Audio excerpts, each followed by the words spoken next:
Si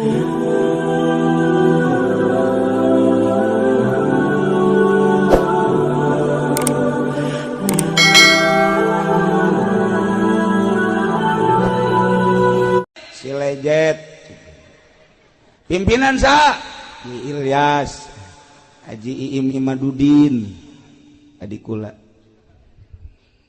cek malaikat dia kamarana cicing di dia lain kana neraka bae embung panas atuh geura ka sorga teu kadeuleu jembatanna atuh sih ada kamarana ieu nyaho ka mana meureun tidinya aya kapal ngung nah masjid ternyata bakal jadi kapal aya merekna dirinya kapal naon ieu ngaranna Al-Hijriyah kapal Al-Hijriyah Cilejet jelema aya di panitiana tenang lah teu bisa sembarangan asup anu gede naon kitu nyumbangna ti heula bangsa nu 100 juta 50 juta ti heula rombongan 10 juta masuk sada pinuh tah masjid rombongan 5 juta rombongan 1 juta aya ditungtung rombongan anu 500 nangkel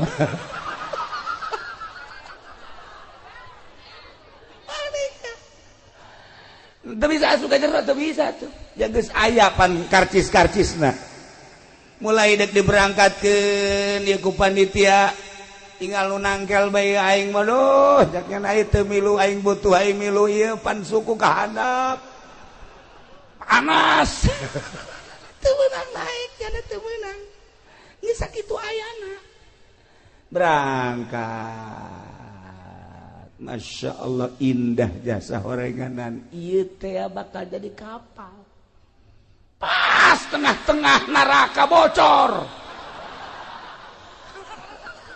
masjid bocor kapal bocor anu di tengah wae panas kunaon bocor bocor kapal bocor wah narangtung atuh kabeh lantaran bocor atuh biasa teu ada kaluhur cak panitia kok bisa bocor kieu naon ya coba malaikat datang ieu kunaon ieu jadi bocor diambean ku malaikat duit bupati bocor masjid sakieu bagus dan kieu bocor ya Allah ya Rabbi datang mah datang gak dihitungan harideung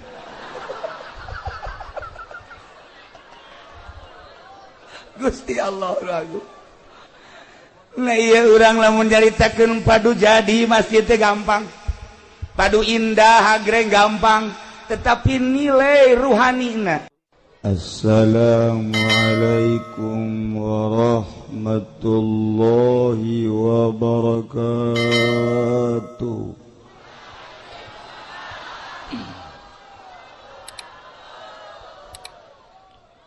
Alhamdulillah wassalatu wassalamu ala rasulillah wa ala alihi wa sahbihi wa mawala amma ba'du qala Allah ta'ala fil Qur'anil Karim وهو أصدق القائلين أعوذ بالله من الشيطان الرجيم وذكر فإن ذكرى تنفع المؤمنين الآية langkung tipayun urang sami-sami nganggakeun puja sinareng puji ka Gusti Allah anu maha suci parantos masihan tina rupa-rupa nikmat ka urang sadayana terutama nikmat anu kacida pisan ageungna nyaeta nikmat iman sinareng Islam. Sholawat sinareng salam mugia dilimpahkeun ka junjunan alam Kangjeng Nabi urang Kangjeng Nabi Muhammad sallallahu alaihi wasallam katut ka para kaluargina oge ka para sahabat-sahabatna rawuh para tabi'in asbat tabi'in al-mukarramun para alimil ulama para asatid para tokoh masyarakat bil khusus ka kesepuhan urang di dieu Kiai Haji Muhammad Ilyas oge anu sok katingali di Cilongok Kiai Haji Madhali tur seueur-seueur deui para kiai para ustaz urang doakeun mudah-mudahan para kiai diparanjangkeun umurna dibere sararehat jang nanjeurkeun agama Allah Subhanahu wa taala.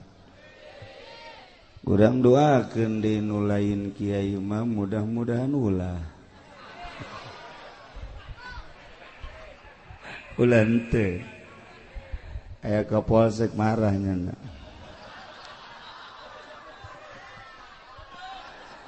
Aratur pemerintahanna, sipilna, militerna alhamdulillah katingali dina saha loba mengkeluk negara. Mudah-mudahan ku ayana areunjana peduli kana negara. Mudah-mudahan negara jadi bareres. Aya DPR di dieu jang utar atur. Aya pacamat di dieu. Aya polisi, aya abri. Sebenarnya mah geus lengkap. Tinggal balaleunderna. Nu kadenge ku urang bupati aya, camat aya, lurah ambal aya, polisi loba. Nu kadenge maling malulu di negara. Nu kadenge ya mah nu kadenge. Kabeneran di Bogor mah bupatina keur masantren. Mudah-mudahan keluar di pondok pesantren jadinya nak jurig. Tapi santri nya nama santri. Santri, orang santri ge waya maling mah maling bae.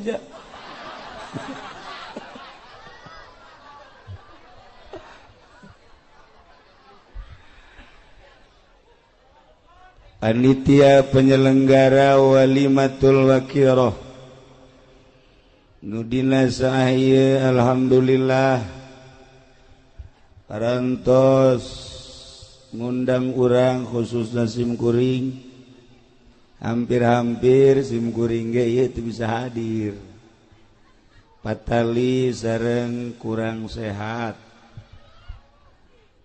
nu kurang sehat mah lain naon suara ari awak mah sehat bahkan lamun titah kawin deui sia ngan sora ieu mentek lalaunan urang ngajinya kalayan inayah ti Gusti Allah alhamdulillah urang diciptakeun ku Gusti Allah jadi makhluk nu pang mulya-mulyana nu pang bagus-bagusna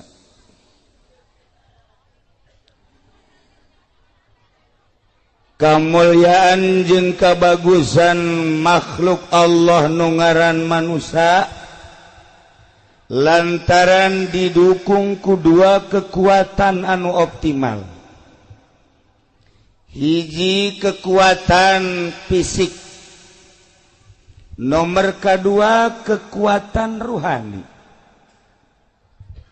Lamun manusia geus kabogaan dua kekuatan nu dua eta ngelehkeun malaikat. Kekuatan fisik manusia sangat menonjol. Menonjol dina harti kabagusanana. Resep jasa orang lamun ningali hiji awewe jangkung lenjang putih gelis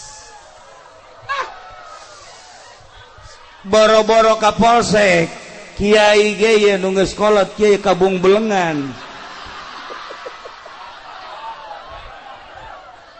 iya fisik. Lamun hayal lalaki fisikna sterk ditingali jangkung ditingali dedeg pangadegna ngeusi katingali bangun gagah ieu keur carita fisik awewe mana nu teresepen ka lalaki model kitu dibalikeun deui lamun aya awewe anu boga dedeg pangadeg model tadi lalaki mana anu teresep berarti postur ieu sangat mendukung. Eueuh hiji nabi anu ku Gusti Allah diciptakeun puluya pelaya eueuh. Lamun urang nyaritakeun Kangjeng Nabi urang nomor hiji. Lamun urang nyaritakeun Kangjeng Nabi Musa gagahna kabina-bina. Lamun urang nyaritakeun Kangjeng Nabi Ibrahim luar biasa.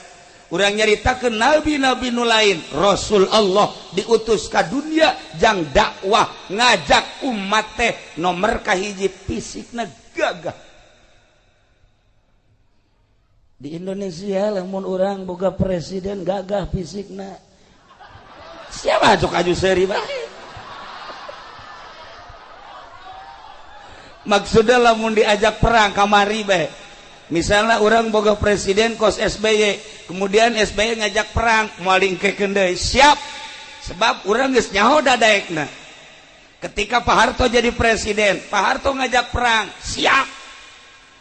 Ketika moal diteruskan gue ngomongna. Iya fisik. Sabalikna lamun aya hiji awewe gelis jasa ieu mah ngan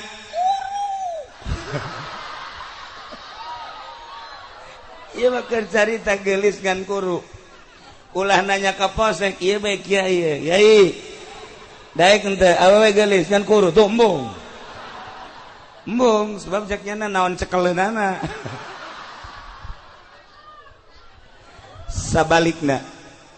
Sabalikna lamun aya lalaki kasep jasa sanggeus kasep sugih jasa ngan bengek kuru jasa ieu mah kasep aya di nyana sugih aya di nyana kuru jasa tanyakeun ka awewe ulah anu ngora nu kolot bae daek tembung cek nyana tu boro-boro jerona luar lagi kos kitu moal daek da ieu fisik. Nu mantak loba urang ngausahakeun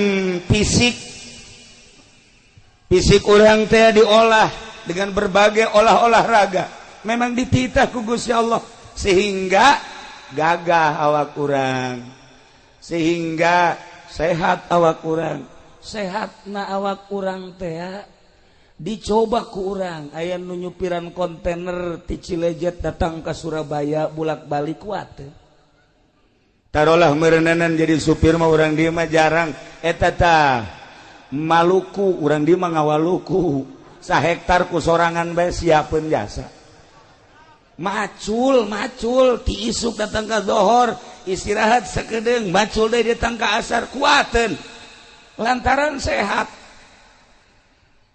ngandalkeun sehat awak doang tapi ruhani na gering macul masa hektar kuatin tapi ketika neuleuh masjid nu sakieu hebatna agrengna ngadenge suara azan padahal imahna ngarendeng jeung masjid teu kuateun asup ka masjid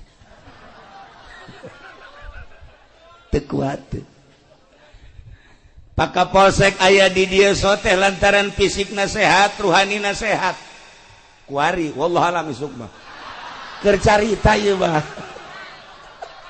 wadiannya tapi lamun urang ngebogaan fisik doang sehat ruhanina teu sehat moal bisa urang ngadengekeun ayat suci Al-Qur'anul Karim moal bisa urang nyaritakeun tentang kalam-kalam ilahi nyaritakeun tentang kalam-kalam Kangjeng Nabi nyaritakeun tentang kalam-kalam ulama moal kuat mantap urang eusian geula ruhanina supaya ruhani ieu sehat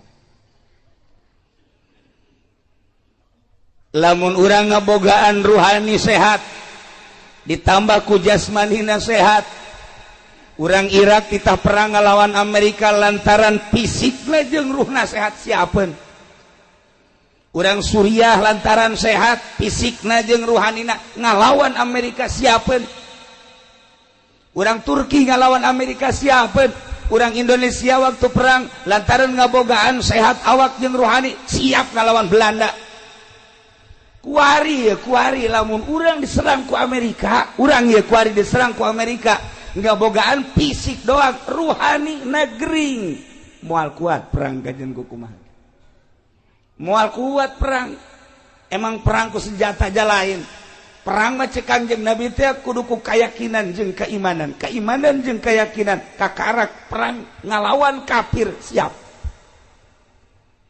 urang kuari mah ye mun ngalawan kafir teu kuat moal kuat lantaran ruhanina kanyahoan ruhanina kurang balener lantaran saeutikna nu masantren di Indonesia kuari santri lamun dihitung santri salapi ngan seukur 9 juta sa Indonesia santri salapi numurni 9 juta sedangkan rakyat Indonesia aya sekian ratus juta teu aya 1% acan tina 250 juta bae heulanan kuari ngan seukur 9 juta sabaraha persen tuh kan eta nu 9 juta santri teh nu ngaji satengah 9 juta setengah taruhlah 5 juta nu ngaji 4 juta teh ngan di pondok doang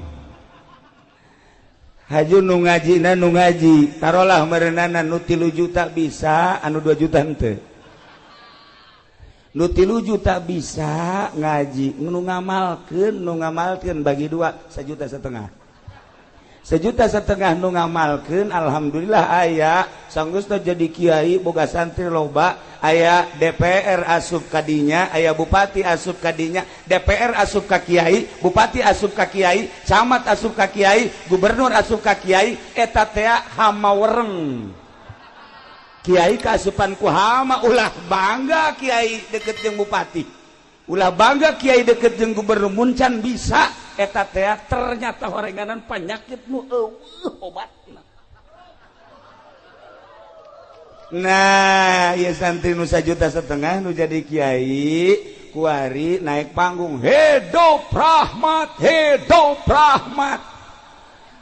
kankernya eta kiai jadi tinggal kuari 500 kiai sa Indonesia 500 kiai moal kabetrak kuari lamun perang moal kabetrak nah gitulah para jamaah kaum muslimin wal muslimat rahimakumullah dengan 2 kekuatan fisik jeung ruhani insyaallah urang bisa wauh jeung Allah dituduhkeun ku Kangjeng Nabi urang nu dilanjutkeun ku para sahabat diteruskan ku para tabiin atba tabiin para aulia-aulia Allah kabelah dieuna ku para kiai-kiai nu geus wauh jeung Allah Subhanahu wa taala.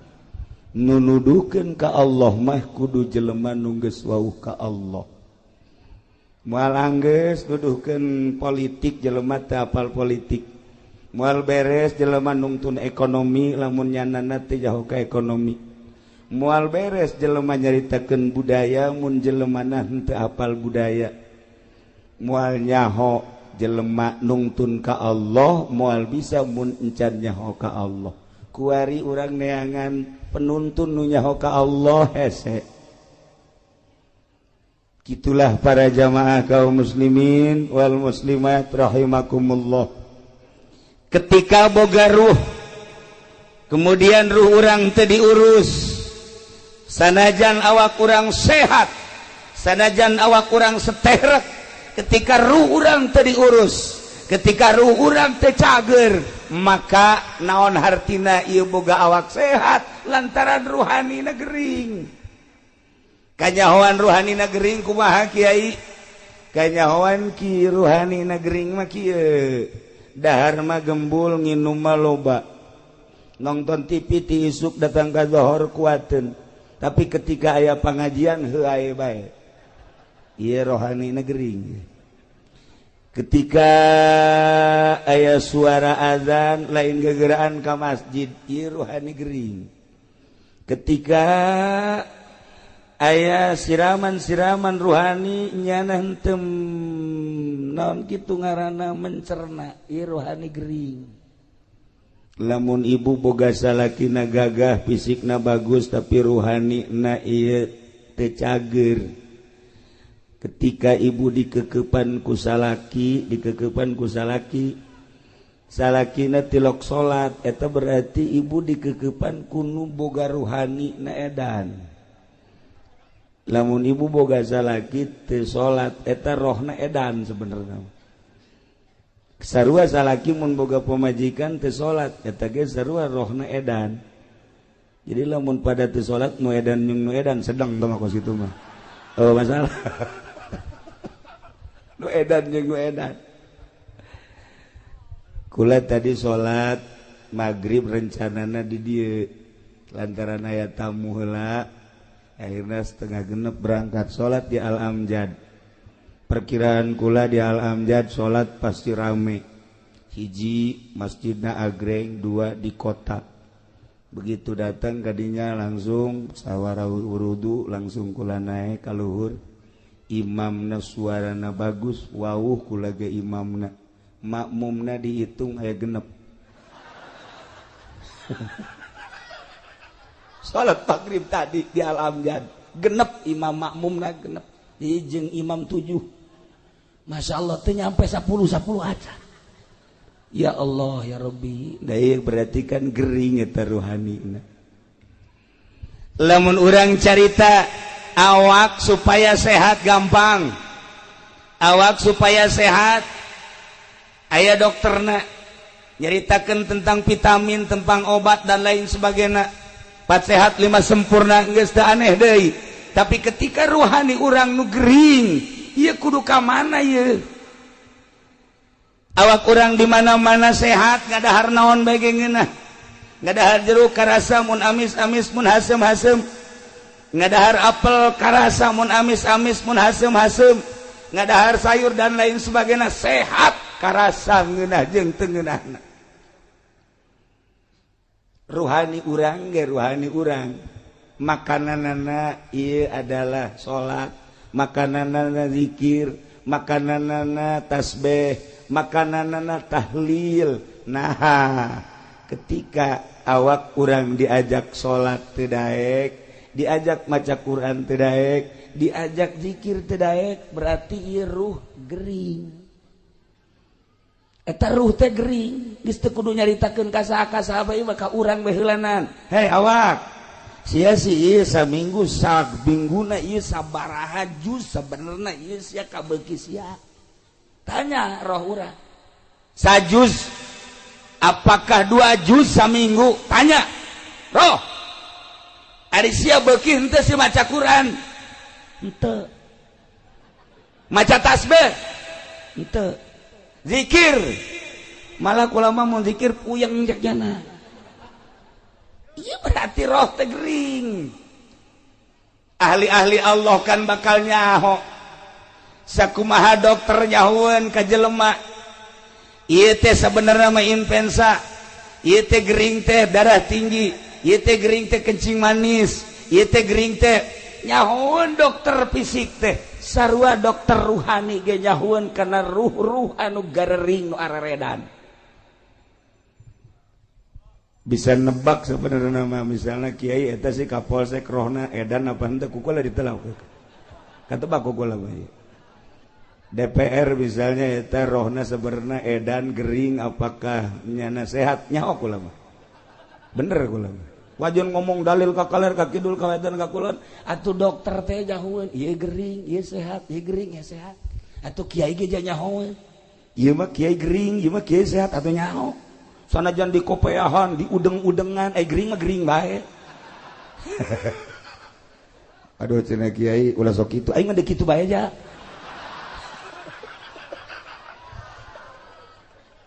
gering Masya Allah lantaran iya bupati bege bupati datang ka kiai lain rek ngaji gubernur datang ka kiai lain rek ngaji camat datang ka kiai lain rek ngaji ndek ngajakan kiai diajak ka lembahnya anak kiai dek diajak ka urusannya anak nu mantak moal bener-bener pemerintah mantak kurang mawani di Tangerang teh lamun aya pejabat teu ngaji kukula mah ka dieu sia ieu sia datang ka aing teh aing diajak ka siapa sia ku ndek ka aing ayo gerang kurang mawani lamun aing dek diajak ka sia sabaraha duit sia ndek merena ka aing tuh tungtungna mah akur bejeng urang dieu lamun teu wani kitu mal beres-beres nu mantak alhamdulillah PNS Tangerang mah ngaraji camat nu ngaraji lain seetik lurah ngaraji lain seetik alhamdulillah Jakarta ngaraji lain seetik cuman DPR Bogor doang nu teu deuk ngaji goblok kaditu ai di dieu mah ngaji ai di dieu mah nementek bupatina ka kula mah sieun di Tangerang sebab kula mah carekan bae bupati los namun dek gelut-gelut tapi duaan bawa budak mah nya mah gelut keur carita yuk urang babarengan ja DPR ge engke mah pae ja bupati ge engke mah maot ja gubernur engke mah modal presiden mah geus lain modal rekoit kiai sarua koit besi aing ditangkap sia ka presiden koit kiai ge koit goblok sarua pada paeh koit nah ketika paeh awas awak nu ieu roh nu ieu nu bakal berhadapan jeung Gusti Allah bakal ditanya sabaraha umur maneh di dunia ku aing dibere cek Gusti Allah digunakeun naon umur sia digunakeun naon mata sia ceuli sia irung sia sunggut sia beteng sia suku sia jeung leungeun sia dek lompat ka mana ketika orang diadili ke hisab garana di harapan Allah desarua tuh ulah sok mangpang meungpeung nah nu mantak ieu urang gunakeun fasilitas nu aya nu dibikeun ku Gusti Allah urang dibere ilmu pake ibadah ka Gusti Allah urang dibere wawasan urang pake ka Allah urang dibere jabatan pake ka Allah urang dibere harta urang pake ka Allah mantak naon jasarua atuh bakal paeh berhadapan jeung Allah mantak wali Allah mah engke berhadapan jeung Allah isin amat maning kuari urang bisakeun berhadapan jeung Allah waliullah mah kitu diuli kumaha ieu sangkan ke di hareupeun Allah teh aman kuari bae urang cari aman menghindar heula ti makhluk dengan modal ilmu menghindar heula tina dunia lantaran deka Allah ketika urang menghindar ti makhluk jeung dunia hiji bae nu ditingali Allah ketika geus datang ka Allah bakal seuri sorangan bakal indah hirup baheula keur zaman Gus Dur kuari zaman Habib Lutfi Habib Ja'far urang mun ngobrol jeung Habib Lutfi kuari ti mimiti ka harti datang ka tepati ka harti datang ka teu ka harti ke kadituna sering datang ka Cilongok ngobrol ieu ge marilu tajung nu karya marilu cenah ge ngobrol bangsa setengah jam mah masih ka harti keneh ilu seuring cenah ge hahaha naik bae bangsa geus sajam nyana geus kikian we isi naon nu diobrolkeun cenah ku kiai nyana geus heuai deui kiai ongko heuai bae tolol terus naik asal geus sajam setengah 2 jam we geus kararieu bae terus naon nu diobrolkeun teu arti geus beres da teh geus beres geus balik ka Habib Lutfi biasa jam 3:30 balik lah naranya ka kula kiai ai tadi si obrolan anak ka harti ai geus saruan teu resep doang resep lamun nyaritakeun ayat dimimiti di nahuan di bilagahan datang ke rahasia datang ke lumpat rahasia tek tek tek bleu masyaallah otak dibere kos kitu ku Gusti Allah ya Rabb baheula keur jeung Gus Dur ketika ngabahas tentang ayat nyana jago jasa tak letak plek ya Allah ya Rabb kitulah ahli-ahli Allah.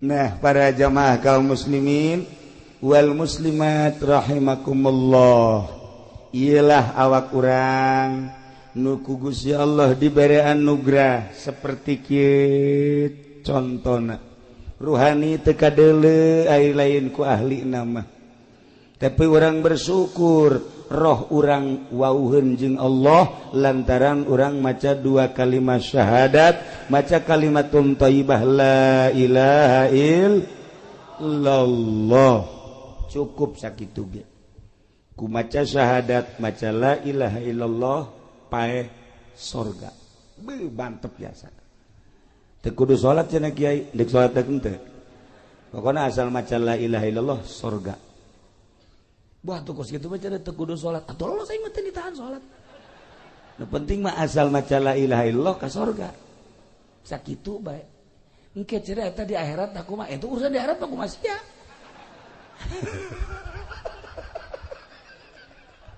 jatuh bae aturan-aturan anak nah urang kuari dibere ilmu ku Gusti Allah macem-macem nu aya di otak urang ketika urang neuleuh lapangan lega kemudian aya gawangan ilmu urang nanya ka urang cak urang teh ieu eta si paranti naon mun urang neuleuh lapangan aya gawangan ditanya ku urang ari eta tempat paranti naon jawab pasti paranti maca sholawat tuh seri berarti pinter kan lain paranti main bola ketika orang berangkat deui ningali euy kantor balai desa wah iya di dieulah berarti aya lurah di dieulah aya RW aya RT tempatna di dinya ieu kantor balai desa bertanya-tanya kan di otak orang aya teh si tempat naon sih kantor balai desa oh paranti maca Quran gideg lain berarti kan paranti ngurusan SPPT lumpat deui urang ka kota ka Bogor aya dinya kantor DPR weuy bertanya-tanya di benak hati urang aya eta kantor DPR teh paranti naon eta beuh paranti zikir cakate urang lain paranti naon ngurusan rakyat maksudna ngurusan rakyat geus ulah diteruskeun sia nu nyaho otak urang teh leumpang ketika leumpang deui ningali aya bangunan di dinyana majelis taklim oh iyalah tempat paranti main gapleh ya lain otak urang jalan leumpang lain paranti ngaji liwat deui ka ditu wow Kapolsek mah iyalah tempat polisi di jerona setan jeung jurig belum ditangkepan kan kunyana aya jurig tangkap setan tangkap asupkeun ka dinya manteng nyana mah kuat berhadapan jeung setan jeung jurig sebab nyanana pernah jadi setan mantap kuat nyana mah tuh oh masalah itu urang mah lewat polsek nyaho urang. Nah ketika orang lewat ningali bangunan seperti ieu benak hati orang bertanya-tanya aya eta si bangunan naon oh masjid tanya deui paranti naon sih eta masjid wallahu alam goblok sia teu nyaho ka masjid tanya otak urang teh tanya ieu teh bangunan naon masjid paranti naon bejana mah paranti salat bejana kunaon emang nu mentak bejana aing can pernah kadinya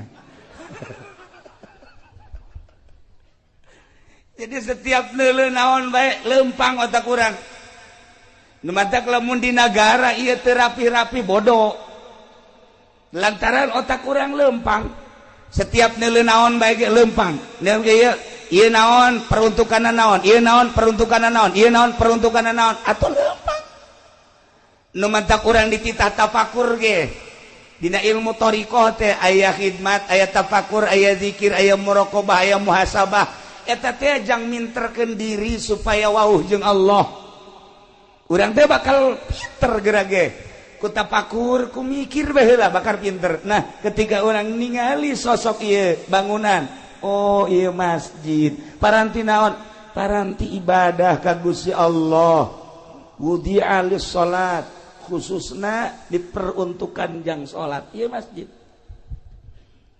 nu mantak lain samarangan ieu masjid teh lantaran cek Kangjeng Nabi basyiril masyaina bubunga cek Kangjeng Nabi cek Gusti Allah Muhammad jelema-jelema anu lempang ka mana ilal masajid bubungah naon bubungah ilan nuritam cahaya nu sampurna naon si cahaya nu sampurna jannah surga jelema nu lempang ka masjid bubungah ku anjeun Muhammad eta jelema bakal menang surga masya Allah sebab jelema pan beda motifna sia deuk ka mana sih ayeuna ieu sia lempang ieu bangunna deuk ka kantor desa moal jauh urusanana ti urusan kos kitu pertanahan sia deuk ka mana ieu bangunna gegeuraan we anak aing ditangkep di polsek ieu urusanana kan urusan kos karitu bae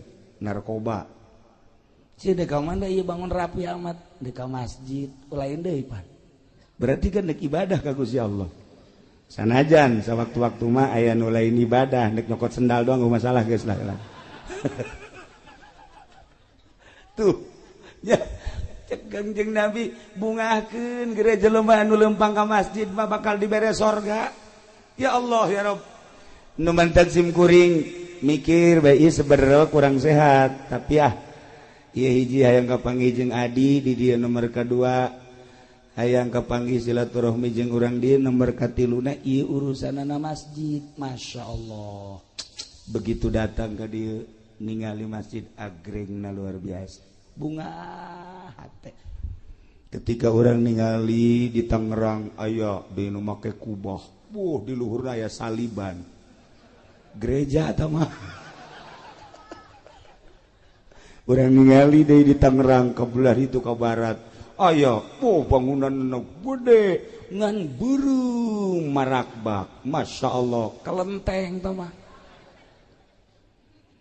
orenganan di Indonesia teh kompetisi aya nu ngabangun gereja teu eureun-eureun aya nu ngabangun kuil teu eureun-eureun aya nu ngabangun kitu kelenteng teu eureun-eureun aya nu ngabangun masjid teu eureun-eureun atuh nu ngabangun gereja moal umat Islam nu ngabangun kuil moal umat Islam pasti umatna masing-masing nu ngabangun masjid dia moal orang Kristen nu ngabangun masjid pasti umat Islam innama ya'muru masajidallah man amana billah wal yaumil akhir moal orang Kristen nu ngabangun masjid mah pasti jelema nu iman ka Allah nu iman ka yaumil akhir wa aqama shalah jeung nu ngadirikeun shalah wa ataz zakat. Iyalah jelema asal daek bangun masjid berarti dek nembongkeun iman nu aya di dadana. Sebab cek Kangjeng Nabi al masajidu buyutullah, masjid adalah imah Allah.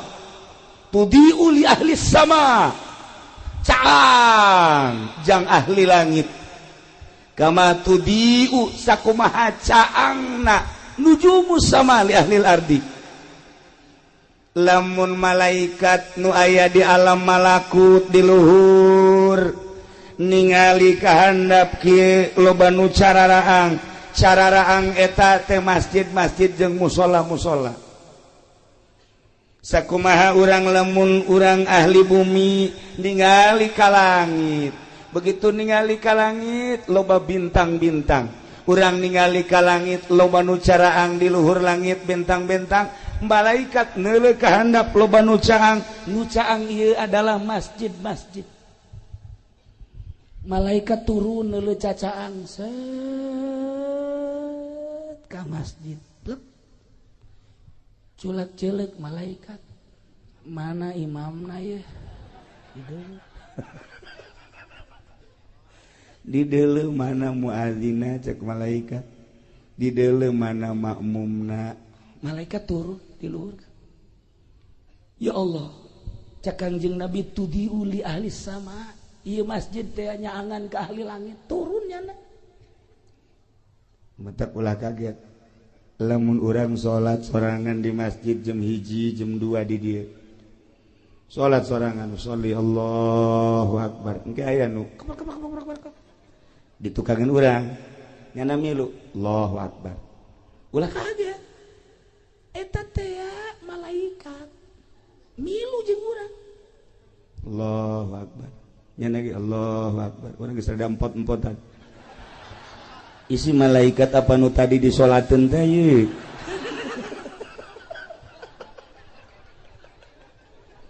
Rempan ye. Kapolsek Onam nya nama lamun aya nu salat nya keur salat penting sorangan Allahu akbar. Allahu akbar. Sami Allah, milu di tukang sami Allah gua tembak lu. Emang setan bisa ditembak ya moal. Cek setan gua kentutin lu. Asal kapolsek elek ku setan. Saya sih ada masjid tempat malaikat turun malaikat mentak loba nu teu kuateun ulah-ulah bangsa orang kampung, ulah-ulah bangsa santri, ulah-ulah ustad kiai salat sorangan jam 2 poekan di dieu poekan masjidna poekan salat kiai mah kiai udang-udang nu gede geus udang-udangna sagede roda Vespa salat sorangan sholli sunat tahajud Allahu akbar aya itu Allahu akbar dak milu bae nah kiai teh Allahu akbar iya Allah amin Allah kiai kajian kuku mage moal khusyuk dek ceuli datang ka khusyuk nyaho datang nyaho moal ka assalamualaikum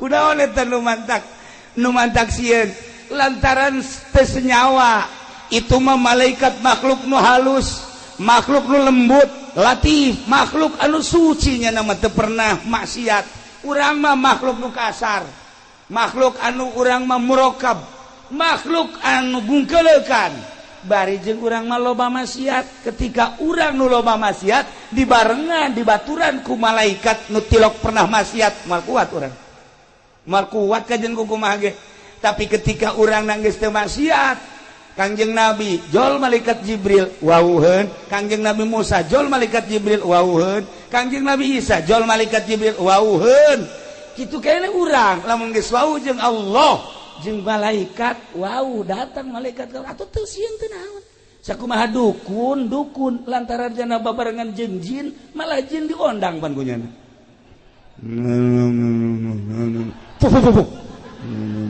ayah kuariga mana karaya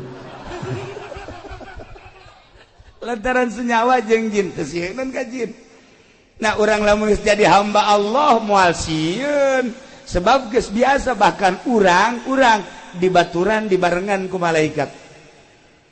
Nah hayang datang ka kos kitu kumaha si Kiai? Tenang, ieu heulanan ieu teh bentuk bangunan masjid jang paranti ibadah ka Gusti Allah, khusus jang ibadah. Nu mantak aya aturan-aturanana di masjid mah, nu head teu meunang asup ka masjid, anu boga hadas gede teu meunang asup ka masjid, caritaan dunia teu meunang dibawa ka masjid. Lamun dibawa ka masjid dilaknat ku Gusti Allah.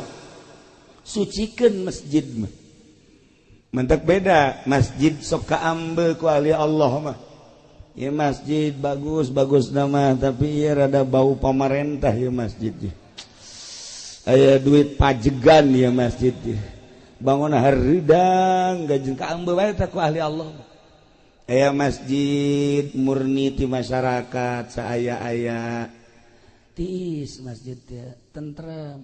Tapi lamun aya sumbangan ti pamarentah teh nyaritakeun haram jeung teu haramna asal katarajangan duit pamarentah bae masjid mah hareudang dipakena teh endekna heuai bae neangan juru masjid bae atawa tihang ye eta masjid teu beres eta atuh aya kitu mah cenah kiai pangnebakeun bae ieu kira-kira na kaambeun teu itu mah rahasia.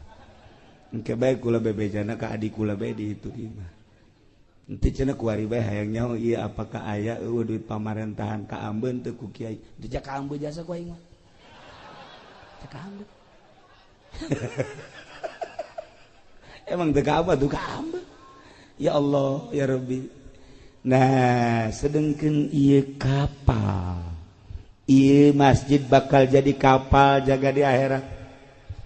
Ketika orang dia engke digiring di mahsyar, saenggeusna digiring ditimbang amal, nu amalna bagus bah langsung sorga. Nu amalna kurang bagus ye cicing heula di sisi neraka. Saenggeusna cicing di sisi neraka, malaikat nanya, "Hei, urang mana ye?" Si Lejet. Pimpinan saha? Ni Ilyas. Haji Iim Imadudin adik kula. Cek malaikat dia kamarana cicing di dia lain ka neraka bae. Embung panas. Atuh geura ka sorga. Teu kadeuleu jembatanna. Atuh sih ada kamarana ieu. Nyaho ka mana meureun. Tidinya aya kapal ngung. Nah masjid ternyata bakal jadi kapal. Aya merekna dirinya kapal naon ngaranna? Al-Hijriyah. Wow, kapal Al-Hijriyah Cilejet. Jelema aya di panitiana. Tenang heula. Teu bisa sembarangan asup. Anu gede. Naon kitu nganyumbangna ti heula. Bangsa nu 100 juta, 50 juta ti heula. Rombongan 10 juta. Masuk. Sada pinuh tah masjid. Rombongan 5 juta. Rombongan 1 juta. Aya ditungtung. Rombongan anu 500 nangkel.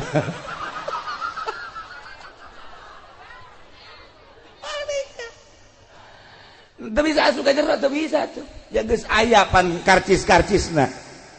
Mulai dek diberangkatkeun ieu ku panitia tinggal nu nangkel bae aing mah duh jakna aya teu milu aing butuh aing milu ieu pan suku ka handap. Panas. Teu meunang naik jana teu meunang. Geus sakitu ayana. Berangkat. Masya Allah indah jasa horenganan. Ieu teh bakal jadi kapal. Pas tengah-tengah neraka bocor. Masjid bocor. Kapal bocor.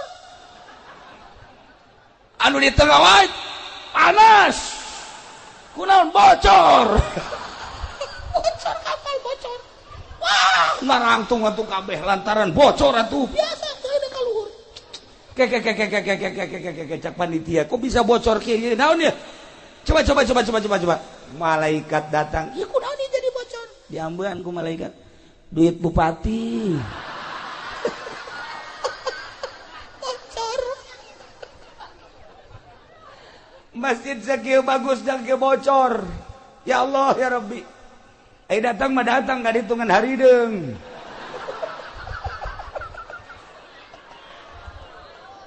Gusti Allah ragu. Nah iya urang lamun nyaritakeun padu jadi masjid teh gampang. Padu indah hagreng gampang, tetapi nilai ruhanina. Lamun manusia aya jasadan, aya fisik, aya ruhanian.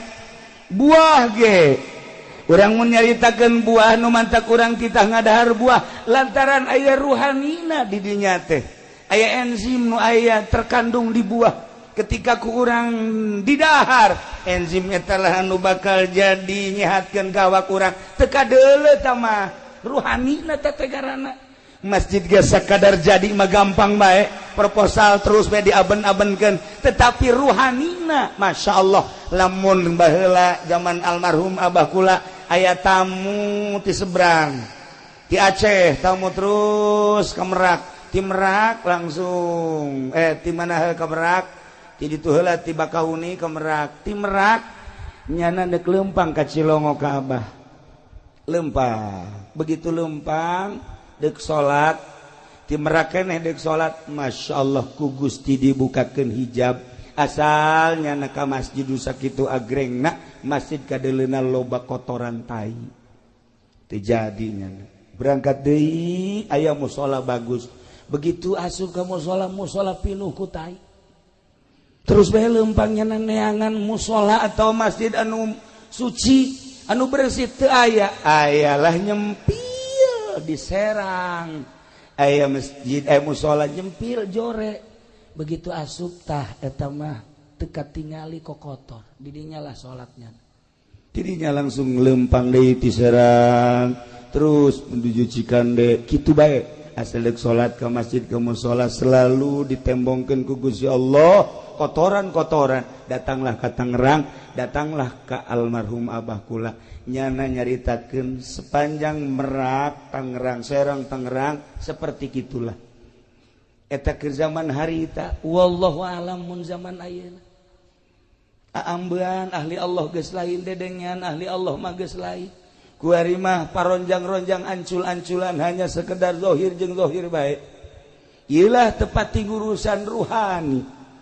lamun kiai ngurusan zahir jeung batin lamun ustad ngurusan zahir jeung batin lamun lurah ngurusan zahir jeung batin lamun pemerintah ngurusan zahir jeung batin jadi titah kapan urang sebagai ulama jeung umaro titah berdampingan lantaran dua sinpani eta beres dua eta beres umat teu beres nu dua eta moal ecreug umat dititah urang teh babarengan asal sahiji haluan ka Allah nu ngatur negara acak-acakan nu ngatur agama moal beres jang pengaturan agama kiai jang pengaturan agama politikus babarengan politikus jeung kiai nu tujuanana dek ngarapihan bangsa negara jeung agama rapi atuh kajian kumaha ge gitulah para jamaah kaum muslimin wal muslimat rahimakumullah nah iyalah masjid buyutullah imah Allah nu dina Al-Qur'an dijelaskeun fi buyutillah fi buyutin adzinallah an turfa'a wa yuzkaru fiha ismuhu yusabbihu lahu fiha bil ghudwi wal asal rijalul la tulhihim tijaratu wala bai'un an dzikrillah wa iqamis shalah wa ita'iz zakah yakhafuna yawman tataqallabu fihi al qulub wal absar wallahu alam bi muradi fi buyutin di bangunan adzinallah nu Allah ngirinan an turfa'a wa yuzkaru fiha ismuh titah diagungkeun dimulyakeun jeung disebut-sebut ngaran Allah Allah teh nyebutkeun hiji bangunan nu silahkeun asma kaula disebut asma kaula ditutur agungkeun bangunan eta mulyakeun bangunan eta jang paranti nyebut asma kaula jang paranti nutur kaula naon eta teh masjid yusabbihu lahu fiha bil ghudwi wal asal silakan sucikeun Allah di masjid dek isuk dek sore terus aya eureun-eureunna paranti nyucikeun Gusti Allah ialah masjid. Urang beda wiridan di imah salat urang di imah sholli sunatul hajat Allahu akbar beres ngawirid urang a'udzubillahi minasyaitonir rajim idz qala yusuf li abihi ya abati inni ra'aytu 'ashara li sajidin baca 75 tiupkeun ke arah sarwiti fuh urang ngawirid di imah angel kadi ijabah coba di masjid sholli Allahu akbar beres a'udzubillahi minasyaitonir rajim inni ra'aytu idz qala yusuf li abihi ya abati nu kuduna 7 poe sarwiti kakarak daekeun 3 poe geus edan di masjid lain deh. Mata ku irida di masjid. Dek jadi dek enten di masjid mah. Di masjid. Fi buyutin azinallah. An turfa wa yuzkara fi hasbu yusabbihu lahu fiha bil ghudwi wal asal. Saha teh anu kos kitu teh rijalul la tulhihim tijaratu wala bai'un. Jelema-jelema anu henteu disibukeun ku perdagangan, nu henteu disibukeun ku jual beli. Sanajan keur dagang, sanajan keur jual beli, sanajan keur tani, sanajan keur di kantor, ketika ajakan Allah datang, ninggalkeun daganganna, ninggalkeun sawah, ninggalkeun kantor. Rijalul la tulhihim tijaratu wala bai'un an dzikrillah wa iqamis shalah wa ita'iz zakah. Kunaon sih make kos kitu? Keur di sawah ngadenge suara azan. Padahal keur macul ngadenge Allahu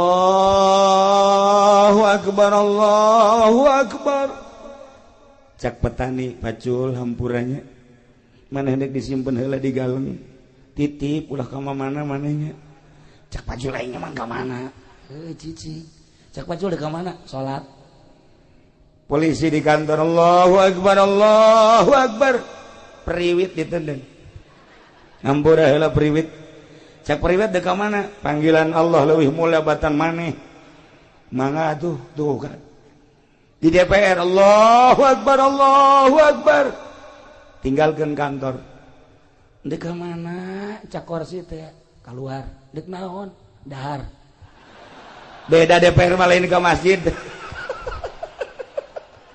atuh beres di DPR ya Allah ya Rabb Gusti Allah doaku iya masjid rijalul la tulhihim tijaratun wala bai'un an dzikrillah wa iqamis shalah wa ita'iz zakah. Kunaon sih make jeung kedak amat ka masjid komo ustad mah santri kiai asal azan masjid sebab kadengena suara muadzin Ki Zaid misalnya azan Allahu akbar kadengena mah suara Zaid padahal utusan Allah ajakan Allah lain Zaid anu di deuleu Allah na. Masya Allah karim. Ke masjid sholat. Nah, rijalul la tulhihim tijaratun tesibu ku dagang, tesibu ku jual beli, tesibu ku tani, tesibu ku bisnis, tesibu ku kantor. Berbagai aktivitas tinggalkeun. Kunaon emang? Ya khafuna yauman. Sieun kahiji poe. Poe nu mana? Poe anu tataqallabu fihil qulub wal absar anu bakal goncang hate jeung mata neuleu naon neuleu pandangan neraka rempan jasa lamun urang ningali engke jaga poe yauman tataqallabu fihil qulub wal absar nu mantak ahli Allah mah cepet ka masjid lantaran inget ka yauman tataqallabu fihil qulub wal absar neraka kiamat. Nu mantak para pejabat urang lamun di Jakarta ningali indah jasa ketika datang waktu sholat nyana teh mukaan sapatuna kula sering sholat di Tangerang polisi dibuka sapatuna kula kieu bae di sisi cek kula teh kiai mah teu kudu muka sendal jeung teu kudu make sapatu jeung make sendal babarieu kieu jatuh make calana tinggal wear doang panjang babari kan eta mun deki indek naon ge kitu bae meureun maksudnya tinggal nyingsatkeun bae. Tapi lamun neuleuk polisi abri bangga kula mah datang ke masjid asal-asake buka masyaallah. Ieu lamun eueuh imanan nya moal daek ka masjid aya imanan. Sanajan di dieuna aya balokan, aya bintangan, tapi tetep bae awak sakadar awak lah dek disujudkeun ka Gusti Allah. Pan hebat. Nah, iyalah istimewa jasa. Istimewa jasa. Kunaon eta? Eta polisi nu daek salat inget ka yauman tataqallabu fihil qulub. Eta abri nu daek salat inget ka yauman tataqallabu fihil qulub. Eta pedagang nu daek salat inget ka yauman tataqallabu fihil qulub wal absar. Ngeri engke jaga naon hartina ieu jabatan, naon hartina ieu kakayaan, naon hartina ieu kemuliaan, lamun ke di akhirat ngan sakadar jadi baleung neraka. Tinggalkeun salat. Masya Allah, indah jasa. Tinggal orang ngabebener sholat nu rapi. Jangan ngabebener sholat mal aya di SD. Pernah di SD di Pagahan sholat nu rapi, di SMP beuki SMK beuki tawuran kabelah ditu. SMA mal aya sugan di Trisakti aya ngaberesan sholat di UGM sugan ngaberesan sholat mal aya. Di UIN we di UIN atuh guruna ge guruna teu barisan salat. Maksudna salat nu asli anu tanha anil fahsya'i wal munkar sekedar kukek mah ambal aya salat leuwih. Nah, makana belajarlah salat nu rapi. Di mana belajar salat nu rapi? Eueuh deui di pondok pesantren. Matak lamun jelema geus mondok geus sorga we tah geus. Sorga tah mah. Sia di mana ya kuari belajar pondok mana pondok pesantren modern apa salap ieu budak mun hayang nyaho ibu-ibu jeung bapak-bapak ka penghuni sorga eta budak santri teh penghuni sorga eta mun hayang nyaho mun hayang penghuni neraka eta nu teu salat tuh ieu kuat ngabeberes salat imimiti nyaritakeun caina. Kemudian syaratna jeung rukuna, kemudian kabelah dituna terus dirapi datang ka indah. Nu manta kaya jelema seorang sufi dahar nginum dahar nginum kuari geus eueuh jang dahar. Aya ge hiji-hijina baju dijual kunyana. Saeunggeus dijual ayalah nu meuli. Alhamdulillah pakai dahar duit. Ai isukna datang nu meuli nak nganterkeun baju. Cekna Pak Kiai, kula kamari meuli baju ti Pak Kiai, mohon. Ieu mah nak dianterkeun deui. Emang kunaon? Lantaran ieu baju bolong, cekna mantep kula mah teu narima. Ceurik tak Kiai, ceurik lain lalagaan. Datang ke teu bisa diparepe, ceurik we. Datang ke teu nu meuli Kiai hampura, ieu mah dianterkeun bae tapi duitna mah teu kudu dibalikeun. Buki ceurik bae. Pan Kiai kudu kumaha ieu? Ceurik. Kiai hampura, ieu mah baju mah cokot bae ku Kiai, duitna mah kajen teu kudu dibalikeun.